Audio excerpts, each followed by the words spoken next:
எல்லாம் வல்ல அல்லாஹ்வின் நல்லடியார்களே,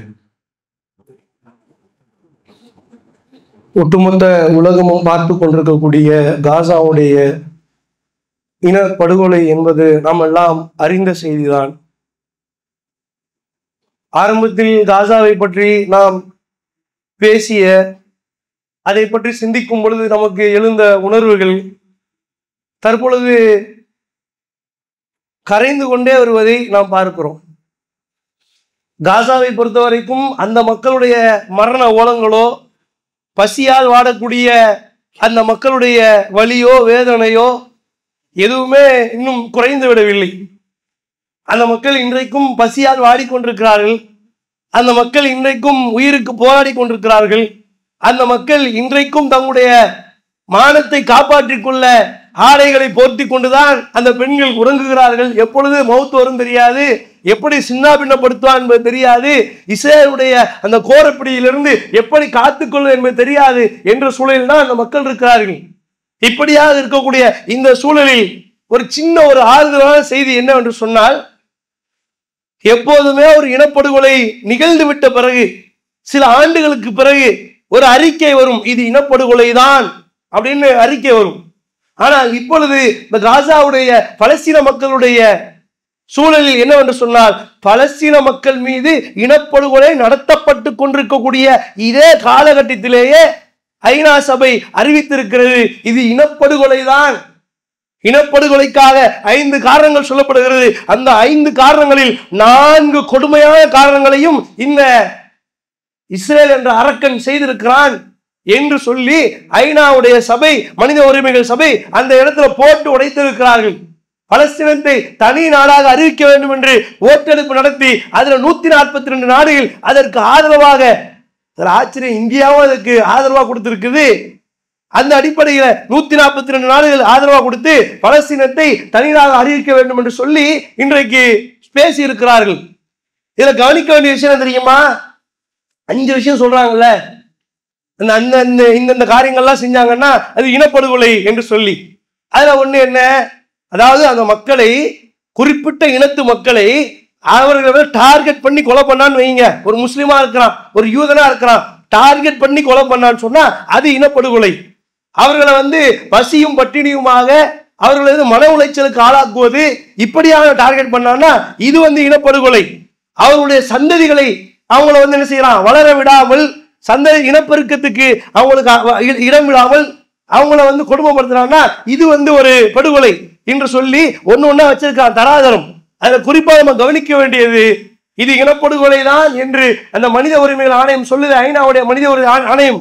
அதுல ஒரு காரணம் என்ன சொல்றாங்கன்னா, 2003 அந்த காசாவுல நடந்த ஒரு நிகழ்வு, அங்க இருக்கக்கூடிய ஒரு மருத்துவமனை, அந்த மருத்துவமனை என்ன செய்யறாங்கன்னு சொன்னா, இவன் தான் அரக்கன் தானே, உனக்கு மருத்துவமனையா, அகதிகள் முகாமா, குழந்தைகள் பாதுகாக்கப்படக்கூடிய இடமா, எதையும் பார்க்க மாட்டான்.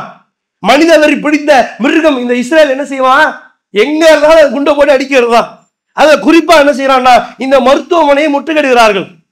அது ஒரு ஐவிஎஃப் மருத்துவமனை. அந்த மருத்துவமனையில கிட்டத்தட்ட 4000 நபர்களுடைய விந்தணுகள் சேமிக்கப்பட்டு அவங்களுடைய ஐவிஎஃப் ட்ரீட்மெண்ட் அங்க போயிட்டு இருக்குது. அடுத்து குழந்தை பெற்றுக் கொள்வதற்கான அந்த ஒரு மருத்துவம் பார்க்கக்கூடிய இடம். போய் அதை முற்றுகையிட்டு, அதை தரை வழியாக முற்றுகையிட்டு, அங்க இருக்கக்கூடிய அந்த கருக்களை எல்லாம் எதெல்லாம் சேமிச்சு வச்சாங்களோ அந்த 4000 கருக்களையும், யாருக்கு குழந்தை பிறக்காதோ அவங்களுடைய விந்தணு சேமிச்சு வச்சு குழந்தை பிறப்பதற்காக ட்ரீட்மெண்ட் போயிட்டு இருக்குது. அந்த இடத்துல போய் 4000 விந்தணுக்களை அழித்து கருக்களை அழிக்கலாம் என்று சொன்னால் இது திட்டமிட்ட படுகொலையா இல்லையா? திட்டமிட்ட இனப்படுகொலை தான். அதற்கு இதுதான் சான்று என்று ஐநாவுடைய மனித உரிமைகள் ஆணையம் சொல்லுகிறது. அதுல இன்னொரு முக்கியமான விஷயம் தெரியுமா, இங்க இருக்கக்கூடிய சில அயோக்கியர்கள், தமிழர்களின் பெயரால் சில அயோக்கியர்கள் என்ன செய்யறான், இஸ்ரேலுக்கு ஆதரவு தெரிவிச்சுக்கிட்டு பலஸ்தீனத்துக்கு எதிராக பேசிட்டு இருக்கிறான். ஆனால் இந்த நிகழ்வுகளுக்கெல்லாம் காரணமாக இருப்பது யார் என்று சொன்னால், தமிழருடைய வம்சாவளியை சேர்ந்த ஒரு பெண்மணி, நவநீதம் என்று பிள்ளை என்று சொல்லக்கூடிய ஒரு பெண்மணி இங்க இருந்து சவுத் ஆப்பிரிக்காவுக்கு அவங்களுடைய இனத்தோடு சென்ற ஒரு பெண்மணி, தமிழினத்தை சார்ந்த ஒரு பெண்மணி, அவங்களோட மூதாதையர்கள் போயிருக்கிறாங்க.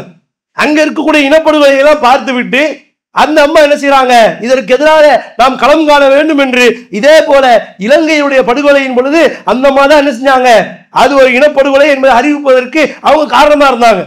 அந்த பெண்மணி இன்றைக்கு இதற்கு எல்லாத்துக்கும் மூளையா செயல்பட்டு நினைச்சிருக்காங்கன்னா இது இனப்படுகொலை தான் என்று இனப்படுகொலை நடந்து கொண்டிருக்கக்கூடிய அந்த சூழலிலேயே அறிவிக்க வைத்திருக்கிறார்கள்.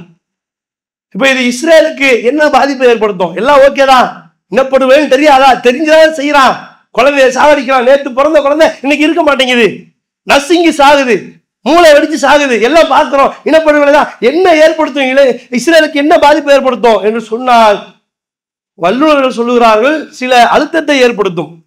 இனப்படுகொலை அறிவிச்சுதான் வைங்க, என்ன ஏற்படும், நாடுகள் என்ன செய்யலாம்னு சொன்னா மனிதநேயம் கொண்ட நாடுகள் அவங்களுடைய இராணுவத்தை இறக்கி பலஸ்தீனத்துல இறக்கி இஸ்ரேலுக்கு எதிராக போரிடலாம். உலக நாடுகள் அனைவரும் என்ன செய்யலாம், இஸ்ரேலுக்கு எதிராக போரிடலாம். இப்ப அந்த அனுமதி இந்த ஐநாவுடைய சபையுடைய இந்த இனப்படுகொலை என்ற இந்த அறிவிப்பின் அடிப்படையில் பலஸ்தீனம் பாதுகாப்பதற்கு உலக நாடுகள் ஒன்று சேரலாம். ஒரு நாடு அங்க போனாலும் போதும். ஆனா இன்னைக்கு செல்வார்களா? இந்த சூழலில் இந்தியாவுடைய அரசாங்கம் இஸ்ரேலோடு ஒப்பந்தங்கள் போட்டுக் கொண்டிருக்கிறார். உலக நாடுகளே மனித மிருகம் என்று சொல்லக்கூடிய இஸ்ரேலோடு நீ ஒப்பந்தம் போடுற.